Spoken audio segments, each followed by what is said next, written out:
Bonjour et bienvenue sur la nouvelle vidéo de notrepatrimoine.fr.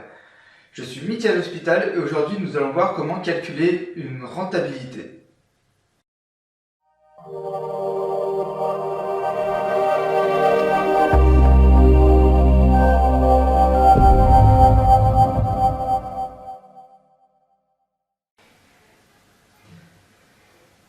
Donc nous allons commencer par la rentabilité brute parce que c'est vraiment ce qu'il y a de plus simple.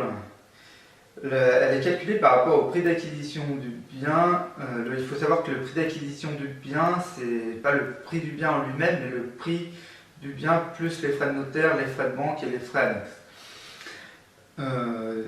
Donc c'est également la rentabilité brute est également fonction des loyers annuels. Donc pour calculer une rentabilité brute, vous devez faire le calcul suivant: multiplier vos loyers annuels par 100 et divisé par le prix d'acquisition du bien. Il faut savoir que cette rentabilité brute, c'est souvent les agences immobilières qui s'en servent pour vous vendre un bien en disant voilà, c'est à tel montant de rentabilité. Voilà, vous ne devez surtout pas en prendre compte. Il faut surtout prendre compte de la rentabilité nette qu'on va calculer juste après. Voilà. Alors, à titre d'exemple, l'achat d'un appartement de 130 000 euros loué 700 euros par mois. Donc là, j'ai fait le calcul vite fait. C'est vous multipliez en loyer annuel, ça fait 8 400 multiplié par 100 et divisé par 130 000, ça fait 6,4% de rentabilité. Après, donc, on regarde la rentabilité nette. Alors, ce qu'on appelle la rentabilité nette, c'est-à-dire nette de frais et de charges. Le calcul, c'est exactement le même, sauf que des loyers mensuels ou annuels, on déduit la taxe foncière, les charges non récupérables et les frais de gestion. Et ensuite, on divise par le prix d'acquisition du bien. Donc, dans les charges non récupérables, on trouve vraiment beaucoup de choses. Donc, par exemple, quand vous envoyez vos quittances aux échéances de loyer, il peut y avoir les frais d'envoi, les travaux de réfection d'un plancher, les dépenses d'entretien pour les arbustes, les végétaux si vous avez un jardin voilà. Les encombrants, la dératisation. Alors moi je sais que j'ai eu les fourmis, alors ça c'est pareil.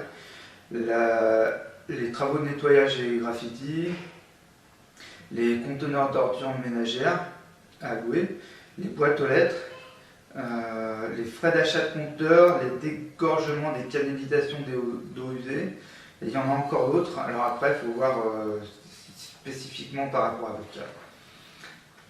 Donc il faut prendre en compte également les changements de locataire. Donc si vous savez par exemple que vous avez un bail nu et que tous les 3 ans, grosso modo, vous avez un mois de vacances, donc il faut bien prendre ce mois de taux de rotation, quoi.